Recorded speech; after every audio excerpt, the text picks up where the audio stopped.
Oh, are we live? And we are. Hello, everybody. Welcome to the King of Anime podcast. My name is the SeaTactics, and I am incredibly sick. So sick that I may not make it until the end of the podcast. So, possibly for the last time, to introduce my co-host and probably successors. Everything in any anime annotated and everything annotated and Suitsku the Suvage. Yo, It is I, Sutsuku the Suvage. can you at least write me a will? Write me in the will before you bite the dust. Yeah, you'll get my watch. What do I get? I got a Grand Theft Auto 5 pre-order poster from GameStop. Hate you. Yeah, that's all I got. So, We'll take it. welcome to the King of Anime podcast, everybody. It is me, the SeaTactics, and this is the show, if you don't know, where we talk about anime every week. And this week we're talking about ReZero, the last episode of SNAFU, and the last 2 episodes of Pong, the animation. So we might as well go ahead and get right into it with ReZero. Ekidona is a crazy bitch. Say so. She freaking, she went on a really long monologue, didn't she? Talking about herself mainly. But the one thing that I got out of that is that I think we kind of knew that this was coming. She was deceitful and lying and leaving stuff out. It's like, I knew it. I knew it. I knew she was lying. Because she's a witch. I mean, she even says that too at some point. Well, naturally, I'm a witch. It's like, no, you can't just fall back on that. You're just a bad person. Because even the Wizard of Oz has good witches. But even then, the good witch, all she had to do was tell her to click her heels 3 times, and she never did it. That fucking bitch. But that's how I feel about witches. I'm sorry. But this particular episode, a lot of interesting back and forth. The one thing that was really neat that I saw was when he was, I guess he was going through another trial and he was seeing all the effects of him dying and what happened after he had died in that world. And that was totally trippy. Like, that just blew my mind. I was like, you never really did ever get to see that part. You always saw him just snapping right back to the part where he had left off. And to me, that was just really, man, could you imagine having to see all the times in which that had happened and how horrified everyone else was after you had died? Oh, that was crazy. Yeah, I think that was probably my favorite part of the episode, surprisingly, because Same. with people who think they know me, they'll probably think, "Oh yeah, a girl with boobs popped up," so that'll probably be my favorite part. But no, I think the part with Subaru seeing the aftermath of his deaths was the most interesting because to me, I think that makes Subaru it shows him everything that Return by Death brings because Mhm. from his perspective, he dies, he goes to a new world. Everything is brand new. He gets a clean slate. But in these different realities, people have to live in a world without Subaru. So I think while he'll still use Return by Death as an asset to, him getting the ending that he wants, he'll probably not see it as much as a convenience because now he sees that, it's not just things don't just restart from everybody's perspective, you know. So yeah, that was the most interesting part of the episode. And man, Echidona, there were some people who were mad at Subaru for not taking that deal and making a contract. And it kind of reminds me of the hatred people have towards Subaru for not uh for not getting with Rim. I think people are like kind of missing the point a little on this, and which I don't understand because Echidona has made it clear, as EA already said, she's untrustworthy as hell. You just can't trust her. She was leaving out details of the contract throughout the whole thing. If not for Minerva, Subaru would have made that contract. And that's another point, but I love Minerva. I know who That's all I'll Minerva say for now. is now. I know who she is now. Yeah, the Power Ranger. Yep, she ground pounded her way into the series, the scene, and was like, "Wait, Subaru, do not make that contract." She says it just like that because she's a Power Ranger. She is great.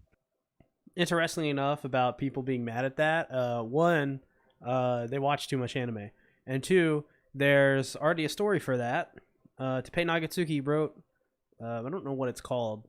He wrote an if story, like how he wrote Rim If, which is a story if in episode 18 Subaru got with Rim and the series ended there. The same thing happens, I believe. I think Teppei wrote a story what would happen if Subaru accepted Ekidona's contract and what that would entail. So it's pretty interesting. I don't know why people are mad about that. I guess they're just really horny for Ekidona. Is there any reason why anyone's not mad about anything? They'd be mad if he said yes. You went robot, EA. Am I good now? Yes. All right. I was just basically saying people would be mad about anything. They would have been mad if he said yes because people would be like, it should have been me. It should have been me. Why does Subaru get all the look? He gets Rem and Etchy Donuts? He gets. I'm gonna be in my trailer. He gets the crazy witches, and I just get normal women who don't have any weird baggage attached to them, like I don't know, being a fucking witch. Pfft, unfair.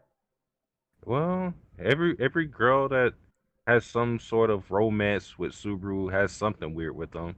Echidona's a witch. Rem is like a demon. And dead. For now. And well, Amelia doesn't really love him, but romance between them. She's a half elf, so yeah. And then even if you want to say Beatrice, which that would be weird, but she's a great spirit. So well, if you gotta mention Beatrice, you gotta mention Felix. Oh, Catboy. Catboy's Rem. Catboys.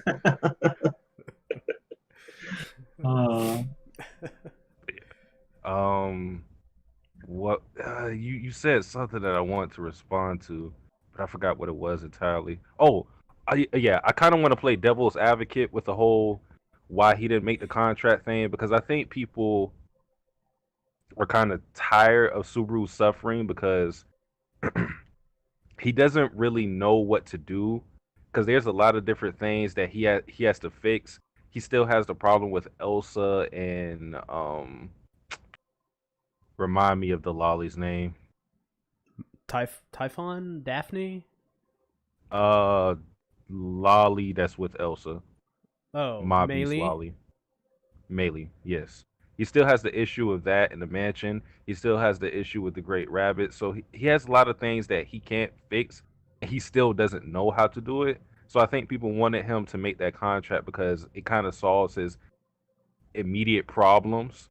And it sets him up for the future to have, as Echidona said, like the best possible ending. But this is why I said I think people are missing the point. She also said that with this best possible ending that he has to make sacrifices along the way. And the return by death are the reason why Subaru even returns by death is to mitigate those sacrifices. There's been times where like he wants to save Amelia, right? That's like his real like ultimate goal. But sometimes the sacrifices for that goal is Rem dying or somebody else that he cares about dying. And he returns by death because he doesn't want to make those sacrifices. So I think him compromising on that specific thing is totally against his character. So I see why he would not make that contract. That face, yeah. Would you accept a contract after they made that face to you? Hell no. Yeah, I don't care how cool it was when she span in circles. Right. She's spanning circles, talking really fast and saying all this other kind of stuff, and then you see her regular face turn into that absolutely wicked smile right there, and I'm just like, you know what? I think I'm good. Yeah, I don't think I care. want to keep my body. Because she was real happy to like as soon as he was like considering it, she just jumped up out of her chair and was like, yes, and There were so many people in my server and all over the internet that were like, she said that Subaru could use her body whenever he wants. He should have accepted it. yeah, That's- because that doesn't sound like possession whatsoever. no, Why would you want to be possessed by somebody? no. She said that she would let him use her body, as in Yeah. whatever Oh, she sexually? wanted. No, like literally anything other like sexually as well. And people were immediately like, hell yeah, get to have sex with her, sure. But you like kind of sacrifice everything else Yeah, it's not at worth the it. same time. You can get sex from literally anyone. Right. You know, he could have gotten it from Rem. Now she's Well, nobody. And now, you know, she's there's. dead. I mean, you know what? I'm not even going to finish that. Could have probably gotten it from Felix. Yeah, Let's be maybe. real. Oh, Felix was, yeah, like when Subaru, like after his death, when he killed himself after seeing Rem in that state, Felix was going in on him. He was like, you coward. And I was like, It was kind of interesting to see that. And Felix was real serious. And I think I posted this on Twitter because Felix always does the whole, the meow thing where Yeah. he adds a Y to a lot of his words and everything, but he didn't even do it in that time. Just shows you how serious he took that moment with Subaru. He's like, I don't want to be a cute cat person while you're dying. I'm Yeah. just going to try to revive you. Yeah. Oh God! What else happened in this episode? Oh well, At the very end. yeah, Satella. Well, we get Nutella. She comes Nutella. in. We get all the other witches, and one who perfectly is Sloth. She, after every time she speaks, like it's even a chore for her to speak. I love it. It's great, isn't it? She's laying on the ground. She's like, I'm the witch of Sloth, and I'm just here. Yeah. She's great. Her name's Sekhmet. And Sick man? Sekhmet. Sekhmet. Yes. And Sekhmet. Okay. she looks like a JoJo character. Like She really does. Minerva and Sekhmet are JoJo characters to me. Minerva looks more like something you'd see out of My Hero. Yeah. For sure. In my opinion. But you have the blind, hungry lolly. You got the. Who is the one that was. Daphne looks like a pretending JoJo stand. Yeah, she does. Who's the one that pretended to be Rem, but she was like very nervous the whole time? Like, this was supposed to happen? Carmella. The Witch of Lust. Toru Yeah. Honda. I wouldn't have pictured the Witch of Lust to look and act like that. Well, that's Yeah. the same voice actress as Toru in the new Fruits Basket anime. So I'm now Never calling seen her. it. I'm now well, yeah, soon. Carmilla, or I now call Carmilla the witch of lust Toru Honda, because she's using the exact same voice that she uses for Toru, which is just like the most polite, cutest, innocent voice. Oh, Yeah. wasn't I just now remember something because of the comments? Wasn't there a young Reinhardt blowing away? What's his face? Puck. Mm-hmm. Didn't that? How is that possible? Didn't that happen in the future? Wouldn't he be older? Not young. No. This is when they were showing Subaru's death. Right. Mm-hmm. But I thought he's like in the current now, he's old, but in the past he was the young. So why would he be then dead but young No, again? You're thinking of yeah, Wilhelm. you're thinking of Wilhelm. Oh, They're both part of like the Von Estrella damn line. it! Well, I could have. I thought he was the same guy for some Wilhelm. reason. Yeah, Wilhelm was the former sword saint. And his wife was Teresia von Estrella. Right, I remember that. Yeah. Yeah, who was killed by the white whale. Right. And the new one is Reinhard, who's like the guy who sliced Elsa in half. Oh damn. Well, tried to slice Elsa in half. Okay, God. This is what happens when you don't watch the first season. Bad me. I mean, I did watch it. What I mean is, like, again, it had been years. I'm sorry. Well, I think that scene just tells you how strong Reinhardt is. Yeah. The feeling that Holy Puck crap. has is Puck was very confident in his abilities to destroy the world, and Reinhardt just. Oh, also that's another thing too. He was able to unsheath his sword, and we seen before he wasn't able to do that versus Elsa because she wasn't strong enough, presumably. So Puck was strong enough, and again he just obliterated Puck. He got annihilated by that sword. Yeah, definitely. Can't wait to see more Reinhardt. I hope he's in the story more. That's one thing ever since I saw season 1. I was like, this guy's just so cool. You know, I wanna see this guy a little bit more. He's too overpowered. It's hard to put him in any situation. Put him in there with Akidona. It's kind of like Saitama a little bit.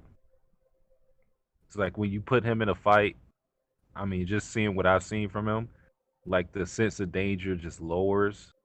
Again, granted, this is only the second time we've seen him fight, but you know, if he is in a situation, I'm going to put my money on him to win the fight. After that, should put your money on me. No, I want to see Saitama and Reinhardt go at it. I'll beat them both. Oh no, please! I hate Saitama fighting the base. It's terrible. It's really bad. Trust me. Another thing that happened was when Carmilla showed up. She showed up as in the image of Rem, but Subaru thought that she was shape shifting, but from what I understand, Subaru only saw Rem because of who he is, and not that she was trying to look like Rem. So I guess that kind of tells you something about how Subaru sees Rem. I guess you could say the fact that he saw Rem and not Amelia or anybody else. He takes after his mother, who's very observative. Perfect. His if you remember in episode 4, when they were talking about when his mother was talking to him, she was like, I notice all of these things. I'm very observative. You think I'm absent-minded, but in reality, I pay great attention to my surroundings. And that's where Subaru gets that from. It's a good episode. But yeah, what did you guys initially think about this possibility of Rim coming back? Did you guys think she actually came back or what? No. No. I didn't think so. I mean, I thought maybe for a split second, but then I thought to myself, wait a minute, he has to either be dreaming or this is some kind of trial. Why would she just come back? And not only would she come back, why would she be back right there in that spot? Like, I thought she was at the mansion or something. So I was just like, nah, I don't think it's her. And sure enough, it wasn't. Wakes up after dying. I need to go put on my maid uniform and find Subaru-kun. She had the nerve to ask Subaru, "Is he tired?" I said, "Bitch, how dare you say that?" After sleeping for the whole damn season. Right. I'll take a nap when I'm dead. But yeah, we're not getting Rem until we beat Cockroach Boy. Yeah. I murdered those cockroaches. Cockroach boy? Subaru? Yeah, Yeah. that's what I call him. He looks like a cockroach. Oh, Lay Bakentos, or whatever his name is. I'm Yes. not. I Laid swear, back and toast. I will never remember that name. Just remember laid back toast, and you'll remember it. Bakaitos, maybe is his name? Just no. He is cockroach boy. Laid back cockroach. Laid back Papa Roach. That's his name, Papa Roach. Yes. Losing my side, losing my mind. Oh my god, somebody in Guitar Center right now is playing that riff because they like heard you sing it. They're like, there's a disturbance in the force. Must play this song by Papa Roach.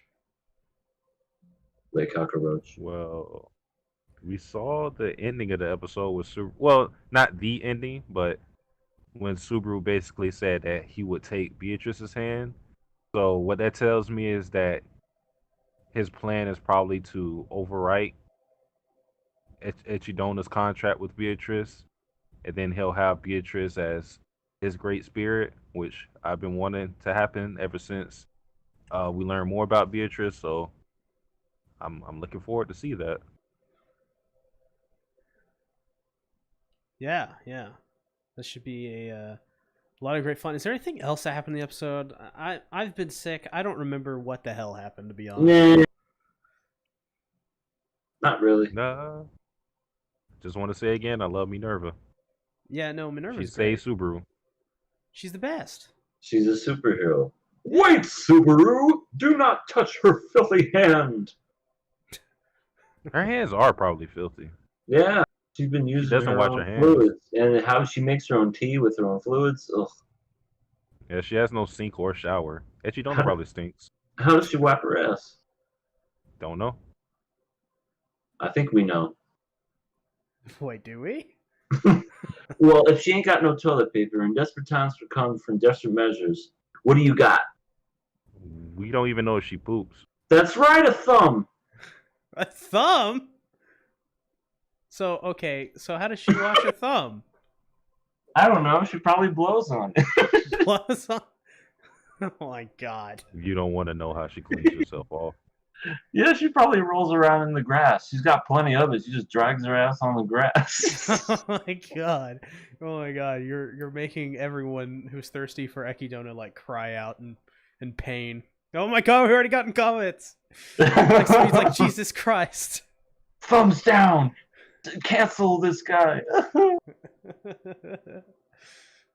He's talking about banging Rim while she's asleep. And thumbs and butts. I didn't say it. You did. I don't think so. You said the first part. I would never. But the last part, I did say it. That she was gonna drag her ass on the grass. Drag her ass on the grass. Just go scoot. Oh my god. Oh my god. So if I ever want to make reserve videos, I think I'd get so many dislikes because I would be doing stuff like this. you'd be like defying like all of like the fandom's waifus. You'd be like, how do you not love her? And you're like, I don't know, I just don't. I mean, she's cool, but how does she wipe her ass? It's a great question. Important question. And she does have to smell bad. Think of how greasy that hair is. Oh my god. She's just sitting there sipping on the tea, not doing anything else. Shower time needs to happen in her future. Oh, definitely. I bet her scalp is like a fucking it's like pavement. She can easily make it snow. She could. Oh god. Next episode, we gotta look to see if she has dandruff on her shoulder. We find out that her hair is actually black. I mean, she wears all black, so it would easily show. And her hair's white, so of course you can't see it. X-Beat, stop using logic. We don't use that here. So, passing this episode, or what? Are we... I mean, we don't know how she wipes her ass. That got me thinking. Like out of everything that happened in this episode, it's That it's got just you that thinking. one part. That. Make a theory video. I have Oh to. my god. I have to now. I hopefully get it to 1 million views and dislikes. Yeah, I've been real lenient on this show. I think I'm gonna have to. I'll pass it. I have to see what happens in the next episode with Nutella. Nutella. God. Yeah, I might as well pass it. Oh my god, does Beatrice take baths? You know, every single, like... Does anyone take baths in the show? Probably not. I mean, I mean, she's alive, so. they all wear the same stuff. I feel like Felix does. Mm. Because Felix is a cat. The wonderful, wonderful cat. And I would assume, by, like, extension, if Felix is taking a bath, then Krush would. And Wilhelm. So, yeah, like, anyone not in Subaru's party probably takes a bath. She stinks literally. Saskia, did you read that? Wait, what are we talking about? Someone's talking smack about Elsa, saying she stinks literally. No, well, she does. She Elsa smells probably smells like blackberries. I was gonna say blood, but okay. I would say she Yeah, smells yeah. like she tastes like iron. I don't even know what she does in her free time. I don't want to know what she does in her free time.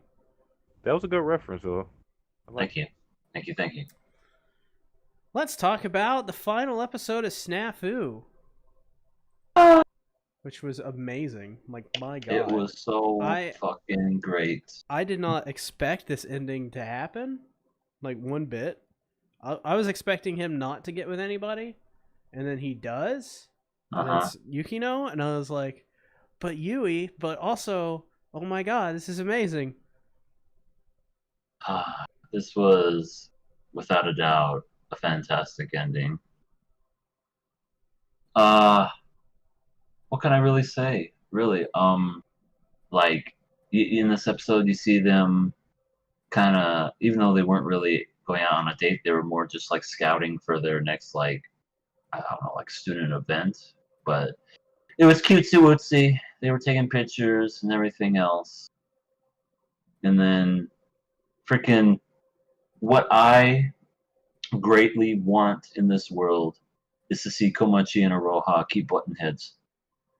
I mean, was that not cool or what? Because Komachi's just like this, and Aroha's like, what's this little rice girl doing over here and whatnot? I'm like, oh, that would have, because I think that was the first time they had met each other, was that episode, right? Or am I wrong? Yeah. You are right. Yeah, and just how they were just kind of like going back and forth and whatnot. I'm like, man, I would have loved to have seen more of them kind of like arguing back and forth. It was neat seeing Komachi wearing the school uniform at the end. Just they were in their third and final year. And the one thing that I thought was a little awkward was at the very end when, I guess it's like the first day of the new year and whatnot. Yui walks in and is like, hey, Yukino, I know this person that's with somebody I like, but I still want to be their friend. Yeah, I was like, what, is she threatening to kill Yukino here? Like, what is happening? It just turns into school days. Right. I'm gonna Right, cut I'm off your like- head, Yukino. Get in my I'm like, bag. I'm like, wait a minute, what is happening? I don't. But she's I'm still pregnant with his child. if oh my god, please. But she So is my mom. Oh my god. I would make. Sorry, but I think that that was a little awkward, and I'm pretty sure what we're gonna get is them coming to a compromise, basically saying, I like him, but I like you more as a friend, and I want to make this work. And she should, I don't know, Yui should find someone else. She should go out with that Zaitsugo guy. Oh. He would totally be perfect. Would he? I mean, he already knows how to say Yahalo.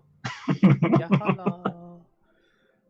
I think I I think this episode, like, overall was just like, it was just so good. I mean, I don't know what to say other than that. I thought the first portion of this episode was just like, it was just happening, and I was like, okay, interesting. And then like they see the wedding, and then they both look, and Hachiman is like, I think we're headed too fast, and I'm like, what? And then she blushes. I'm like, oh, so cute. So yeah, that was all pretty crazy. Oh my god! And then Hiratsuka, she's gonna get fucking arrested. She fell on top of him like a cliche anime scene. Yeah, and I was like, what the hell is this anime doing? If there's one gripe I had about the season was that they weren't even trying to hide it with Hiratsuka Sensei anymore. Yeah, they were like literally. Hiratsuka was like doing everything like I don't even know what else she could do to try to get this guy. She pretty much said, "Take me," and then that right there is when I was like, "Okay, she's going to jail." Yeah, it was weird. Maybe that's why she's transferring, is they found out that she's into Right. Pokemon. Right, it turned into a domestic girlfriend thing. Literally domestic girlfriend. we saw a random post on Facebook, and like if you look right here and you zoom and enhance like in CSI, you could see at this exact moment you could say, "Take me to Hachiman." You're fired. That's the lore of SNAFU. Somebody took a picture of Hiratsuka and Hachiman when they were on the floor like that. We just didn't see it. Right. Someone took a picture of that shit. With a poor quality cell phone, and it's all like in like 8-bit and like all choppy, but yet you still got that wonderful detail that you knew it was them. That's how we get a sequel of the series. Oh my god! It's like Orange is the New Black, but it's with Hiratsuka. She gets sent into the penitentiary. Oh my god. She's like trying to not get murdered because she, underage people, because those guys apparently just get straight up murdered in prison like immediately. So she's like trying to survive, and it's like super dark. Oh man. And then she won't have her cigarettes. Yeah, she'll have to learn how to quit. Oh yeah. Freaking Yukino said I love you to Hachiman. And I screamed like a little schoolgirl. Yeah. Thankfully it wasn't a I like you or something, or like some bullshit kiss. Olive juice. What? Olive juice, you too. I love YouTube. You love who? Or they didn't do a fucking Rent a Girlfriend. I want it to be you. What? I mean, I want to be a girlfriend, Rent a Girlfriend finale was about the stupidest fucking thing I've ever seen. But this, you at least get that, and he's just, what did he say? He's like, I can't stand her, but that's the thing that I love about her, is the part that I can't stand. That's true love, baby. That's true love. Yeah, I can appreciate that they were definitive in their relationship and they didn't try to leave it ambiguous. Not to say ambiguous equals bad, but I think in some situations you just gotta make it clear. Like with the whole marriage thing, they kind of allude to that's going to happen in the future, but we didn't have to see it. Of course, you can leave that ambiguous, but I think their relationship should kind of just spell it out for everybody, so we're not left guessing. Oh yeah. They did use the first sorry, Sasuke's going on over there. They reused the first opening from season 1 after she confessed and said I love you, and I'm like, that is so perfect, because that gave me goosebumps. It did me too, because it's like, not only did it show how far they've come along as people, but it shows just like how many years this took to get to that point. And you know what it reminded me of? So great.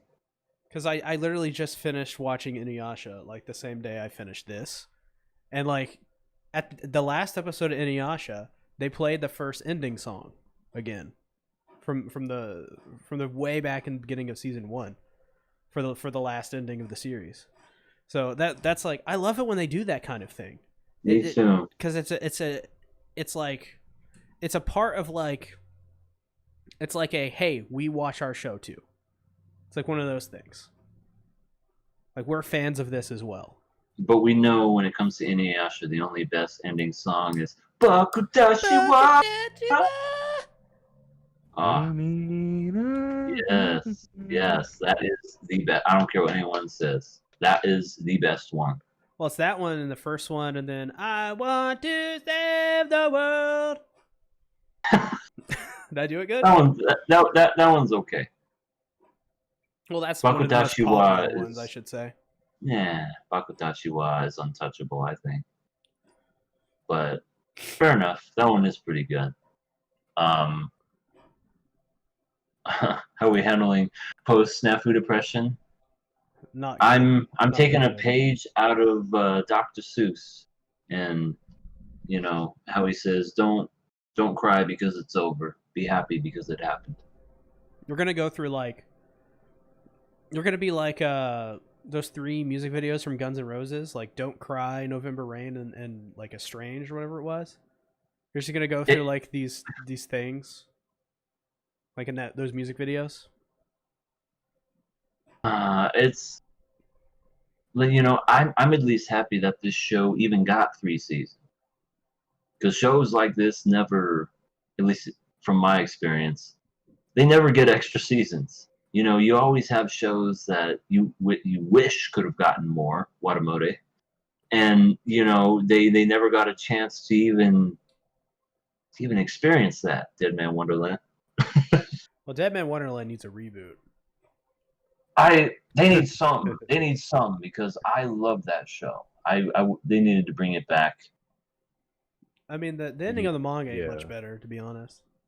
It deviated with the anime. I think the anime kind of made it to where they like escaped and everything. I'm not entirely sure because it's been a while, but yeah, things are much different in the manga. Ergare needs a remake. Yeah, Ergare, a lot of anybody? people like that. It's a lot good. of people It's like a that. good one. I loved Ergare, but I I've never heard read it or seen it. I heard the manga gets so bad that Barack Obama becomes an actual character. Happens. Like that is a straight shoot. Donald Trump has been in a couple of manga. But what I mean is he's skating and he does stuff along with everyone else. Oh, okay. I'm like, no, this isn't. This is. He's like, it's me, Barack Obama, and I'm skating. It's like, oh my god, no. Oh my lord. But anyway, I thoroughly enjoyed this show. I'm glad that I saw it all those years ago to get to this point. And all I can say is that this show made me happy. And if they ever come out with like a box set, oh yeah, I'm gonna own it. Oh no, And I don't buy any this is physical Aniplex. anime. You're gonna be paying $200 for that box set. Then I'll buy the single. I already have the first and second season. I'll just buy the 3rd season. Well, yeah, I guess Sentai got a hold of it. So if Aniplex is in charge of the final season, then you're gonna be seeing $100 for just the 12 episodes, like a standard Blu-ray, then $200 for a special edition. That's what they do with Fate and Bunny Girl I Senpai. certainly hope not. Yeah, I understand that. But regardless, I enjoyed it all, and I heard rumor that the writer of the novel is actually planning on making another series, but with them in their 3rd year, and they're also planning to do an OVA. And if more is to come after this, I'll watch it. I just don't want them to like run it into the ground if they decide to make an anime adaptation, which they probably will, since they've already done 3 of them. And yeah, I would watch that. Absolutely, I would. Yeah.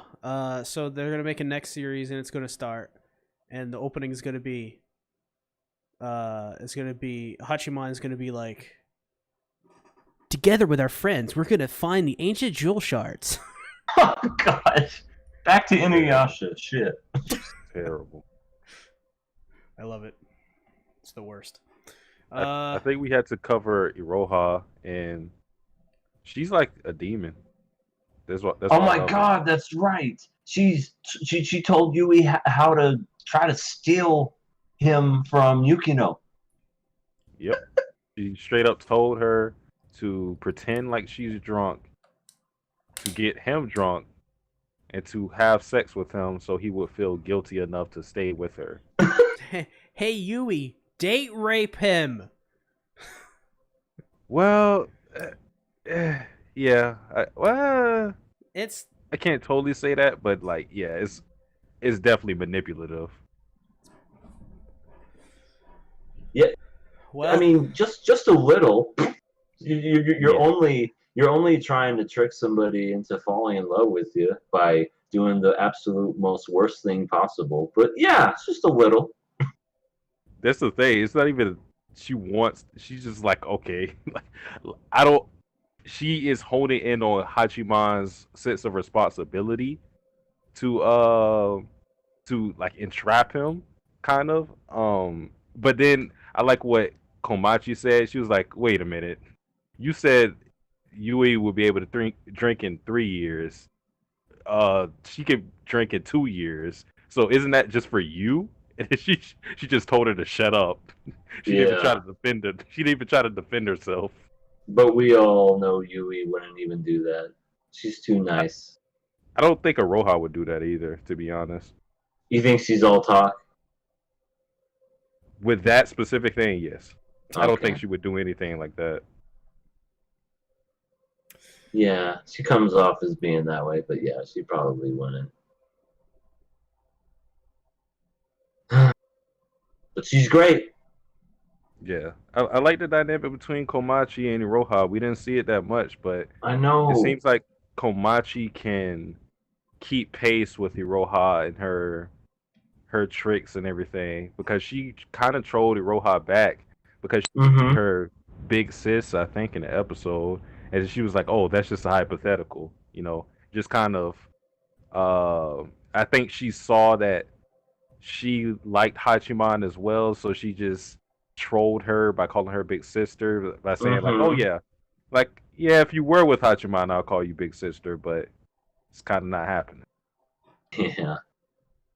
Yeah, that's So cuts both ways. I would have loved to have seen more of that, but hey, if they ever do make a sequel season, oh, we have to see we have to see that. F for Sensei. Oh yeah, that's right. Sensei's gone. She's You're gone. She's she basically is the reason why Hachiman is the way that he is. He Oh, somebody asked that in the chat. They said, "What did you think about Hachiman's growth?" I thought it was absolutely great.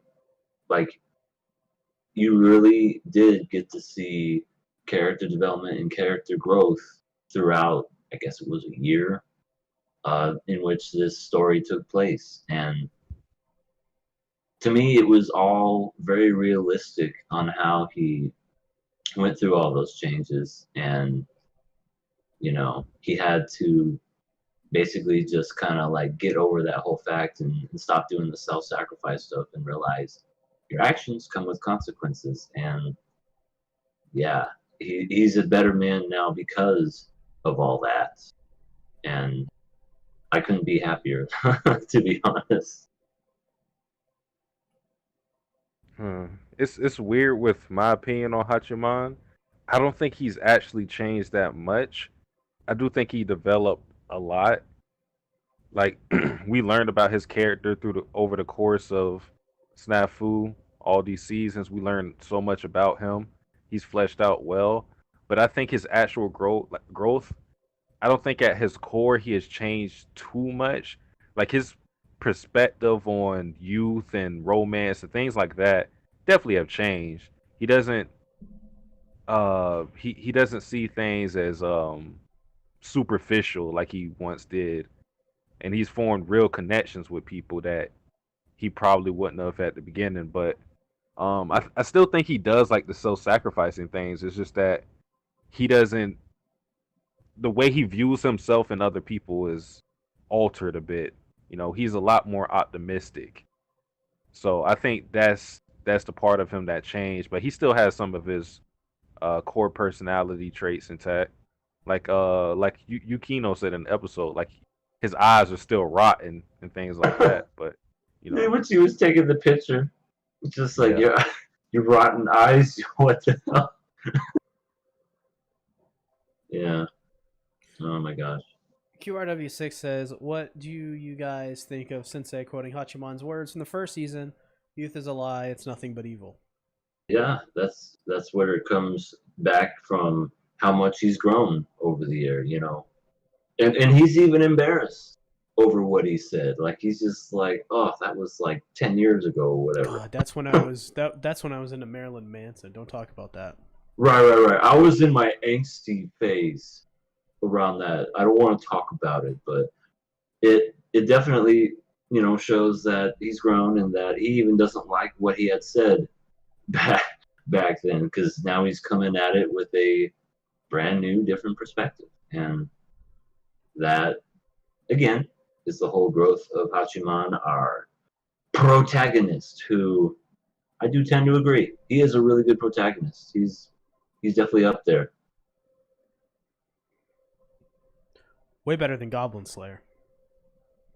where he's just known as Goblin Slayer, and all he does is slay goblins, and that's his motivation in life, is that he wants to kill goblins. Goblin And whenever he Slayer. goes to sleep, he dreams about killing goblins. Goblin And whenever Slayer he eats food, he wants to eat, and he thinks about killing goblins. At the very end of Goblin Slayer, he kills the very last goblin, takes off his helmet, and it's Hachiman.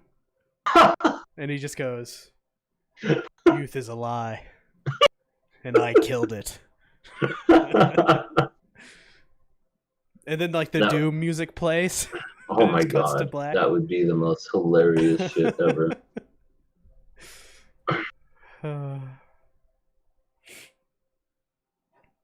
Beautiful. Beautiful. I really got nothing else to say other than this is, and I know I'm just saying that because it just ended, but this is probably one of the best slice of lives I've seen. Like, definitely maybe top 5, maybe even top 3, if not one of the best. QRW6 says, "But who will get the Goblin Slayer award this season is the question." Well, you will find out next week. I was gonna say, next Saturday. I have a list. I still have to make that list too. Fuck. Damn it. I guess I'll do that right after the show ends.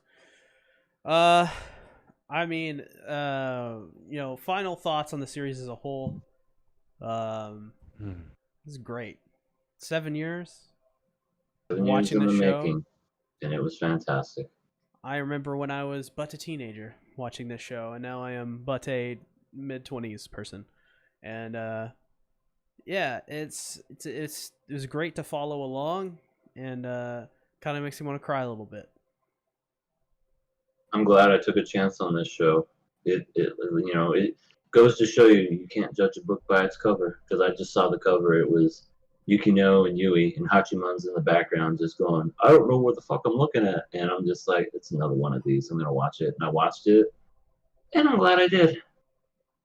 And the rest is history. Well, I haven't been a huge fan of this season in particular with SNAFU, but I think as a whole, it didn't bring it down. My opinion on the series as a whole, because I still think it's a really good series. I'm satisfied with the very last episode. I think it wrapped up everything nicely, at least in the time that they had.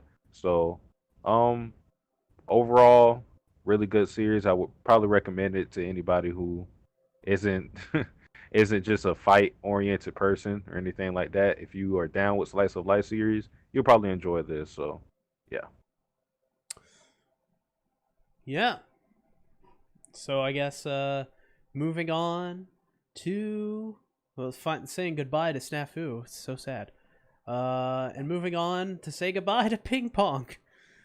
The animation, last two episodes, 10 and 11. First of all, I gotta say, EA, what the hell? Why didn't you show up in my life sooner? This anime is amazing. Why? Well, probably because you were a teenager at that point, and I was an adult. I still am, but you know what I mean. I cry. Yeah. So these last two episodes were absolutely just Weren't they incredible? like amazing, absolutely amazing. Episode 10 alone is literally just the match between, Peko and the dragon, and even that just by itself is incredible. Just like everything that's going on in that match is so great, from the storytelling to just the action, the animation, spectacular. And then the last episode in general, just all. This last episode reminded me so much of like the last episode of Evangelion, which it had a reference to Evangelion in the last episode. He had on his notebook. It said like AT field and Misato yelling Shinji, and Shinji saying I mustn't run away. Those were some pretty awesome Easter eggs to put in there, and it definitely, Evangelion was very avant-garde for its time, and it's still kind of technically avant-garde. And who else is the master of avant-garde? Masaaki Yuasa. So this last episode, I think the flashbacks to when they were children were incredible. Like he's the one who got him to pick up the ping pong paddle in the first place and play a game, and that is Peko. And this rivalry, this relationship between them has grown up until this point. I guess it's not really a rivalry, but you know what I mean. Just absolutely incredible storytelling. Like this last episode is the best episode in the series easily.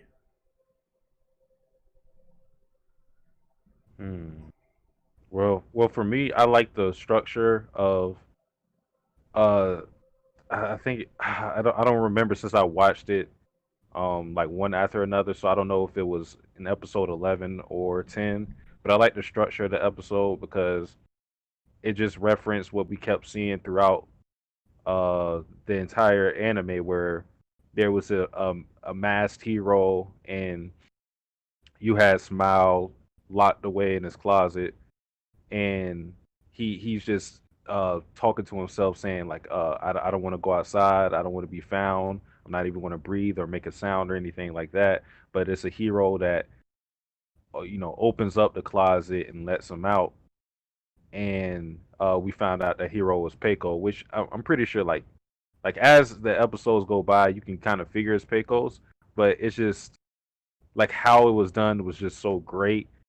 Smile saying that Pecos is the hero he's been waiting on, because he is the one who started Peiko on the whole journey, I guess you could say, of playing ping pong and everything. And he you can say he is the reason that Smile smiled, because as Peiko remembered back, he always used to smile when he played ping pong. Anytime other than that, he was like this robotic dude who didn't show too much emotions, and everybody made fun of him for that. And I think that's also the reason why we got that whole quote of blood tastes like iron. I don't know the exact meaning of that, but the way I interpreted that was because of the whole robot thing.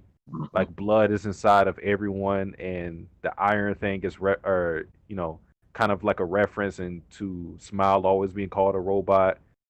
So like that's the way I interpreted that. That Smile is human just like everybody else. But I don't know how you guys thought of that quote. No, I think you hit the nail right on the head. That's, I think, exactly what it means. Is, people may call you a robot. They may call you this and no emotion, this and that, but deep down underneath, you're human, just like everyone else. So don't let anyone tell you anything otherwise. That's what I definitely think that's what it means.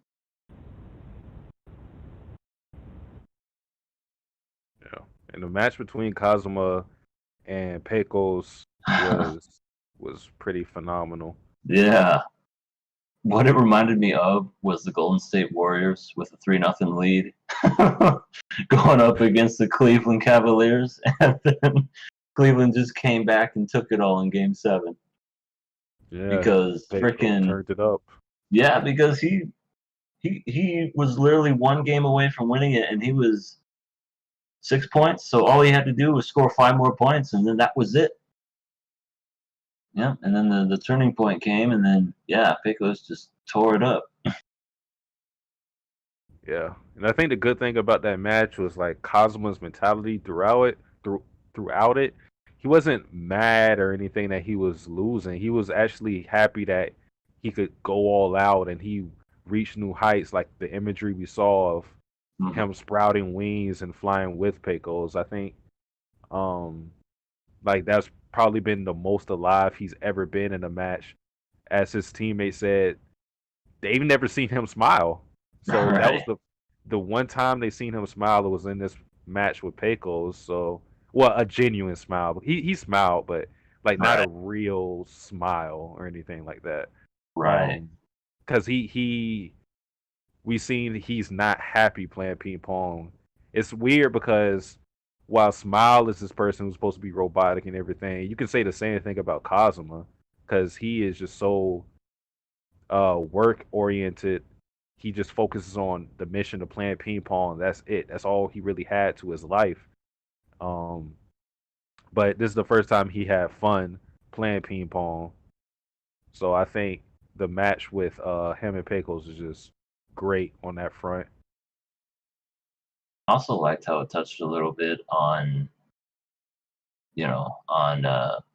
Kazuma and how basically he was, I don't know, kind of like bred to be this unstoppable, like ping pong machine and well, not ping pong machine, like athlete, and like even though it's never shown or said, but it's definitely implied, his father killed himself, and he had to live with not having a father and having to be raised, to be brought up as just this machine, so to speak. And I guess in a way he was never happy with ping pong because the person who showed him what ping pong was taken away from him. So he never really rekindled that love until Pecos came and actually bested him. And I think that's that was sweet within itself as well.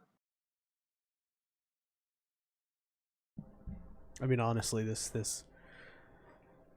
I also like the whole injury angle with Peiko, as well. And him and Kazuma, the dynamic between them and how he used the different kind of paddle, how it wasn't working for him initially, and he's just being outplayed by Kazuma, and then suddenly he just goes Super Saiyan ping pong and just like closes the gap, and it's damn. I don't know what to say. He was even doing his own style. He did like the one from behind the back to best him a few times. Yeah, lots of. Oh my god, just really cool technique in that fight. That fight. Oh my god. It pretty much it felt like a fight, didn't it? Yeah, it did. It felt like some like really like high stakes battle of some kind, like between two people. It was really cool. I like how the guy that won the last tournament all those decades ago came back, and the way they and that conversation they had was really, really interesting. Yeah. Yeah, that's Kazuma's grandpa. Yeah, that's who that is. With Butterfly Joe and what's her face, Goku. But yeah, that one was pretty cool. I liked overall the last episode and how you see everyone is now kind of like as adults. You see Smile. He's a coach, but he doesn't take it too seriously. He's just goes back to his whole character dynamic. He loves the game, but he's not all into it like Peiko was. And Peiko's doing he's finally living his dream. He's playing ping pong in the Olympics. And then we see kind of Kazuma kind of had a tumble at some point. And he has hair. He looks like a gangster. Yeah, he has hair. Which And is freaking the other guy who ended up being with that annoying girlfriend, he now has 3 kids. He's got 3. oh my god. Yeah. With the same woman, the annoying one. Oh Lord. I don't know how did he do it? Well, you see, when a man loves a woman, Uh-huh. Oh god. If she sounds like that normally, I can't imagine how she sounds in the bed. It would be. You probably have to wear like earplugs. don't stop. Lord. Oh Lord. Oh, that one guy that showed up with the long hair.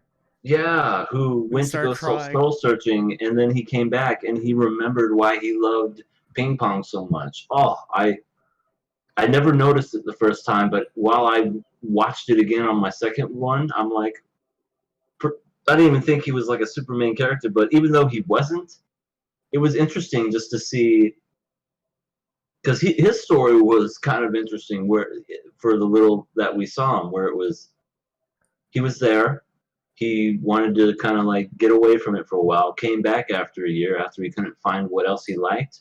He still found out he loved ping pong and wanted to go back to give it another go. And he's like, I'm sorry, I'll never leave you again. that was just really cool by itself. Yeah, he had like a subplot without having any focus. Right. Like, I don't even think I remember his name. I just know him as the guy who wanders the earth. Yeah, that's pretty much what he is to me.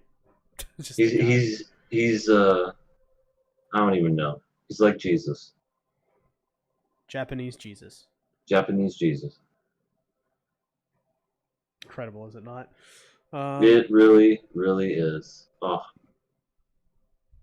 What else happened in this episode? The one last thing that I can honestly think in the last episode was, Smile saw that paddle, and I think it was the same paddle that Pecos threw a long time ago when he said he was done with ping pong. He saw that very same one, the one that Pecos, I'm pretty sure it was, because it looked all old and rickety. Yeah, they did.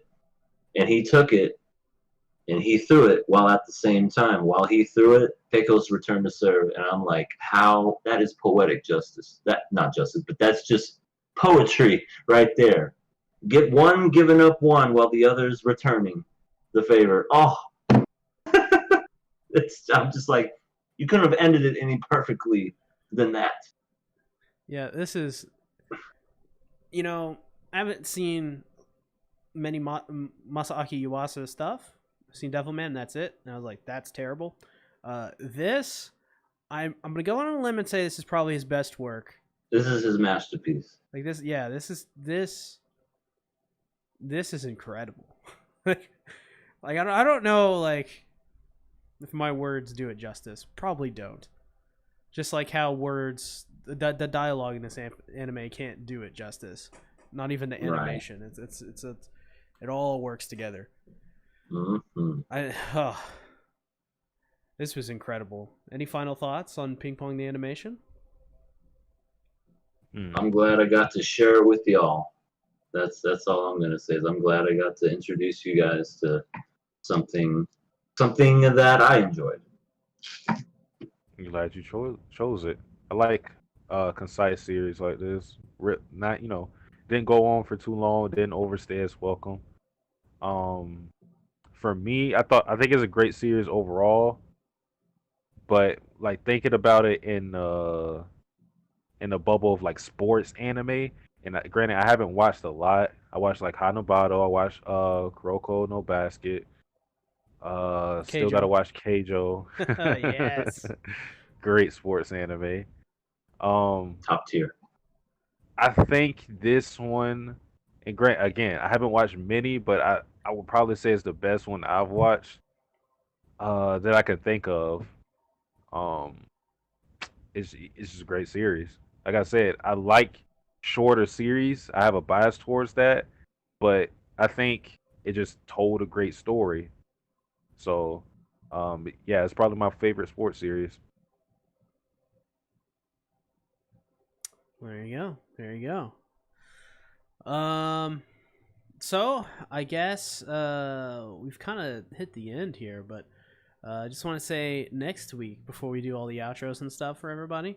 So stick around for that. Next week is gonna be the award show. We'll do ReZero episode 13, last episode of the season, and then we'll just go right into the awards. It'll be a 2-for-1. You get a normal episode of King of Anime and an awards show. Something to change it up a little bit. So, Yeah. with that being said, where can they find you? You can find me at Everything Animated.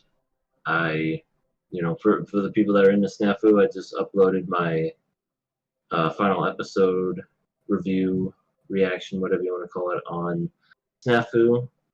I'm going to be doing a few more episodes, not episodes, just videos in the future.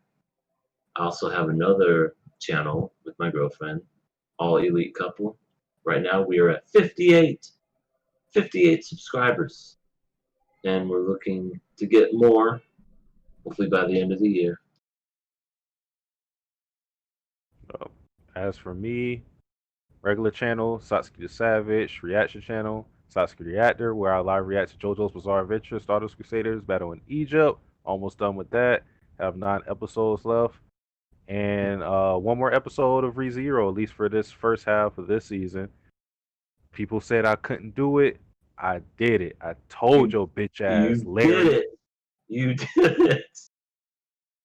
Yeah, I did it. You proved them buttheads wrong. So you did. Right. Nah, nobody actually doubted me. But you gotta feel like you have doubters to hype yourself up. We all have haters, even us small channels. It's like that one episode of the Fruits Basket podcast where I was like, "You all doubted me, every single one of you." It Yeah. works. Hey, it works. Just everyone's like, "I never doubted you." I'm like, "Yes, you did." You always did. Even when you called me, I never called you names. Yes, you did. I was your support for so long. You doubted me every step of the way. You mocked me. Oh. So, thanks everybody for tuning in to this episode of the King of Anime podcast, where I'm dead and Satsuki is alive and EA is a higher power. We'll see you guys next week. Bye-bye.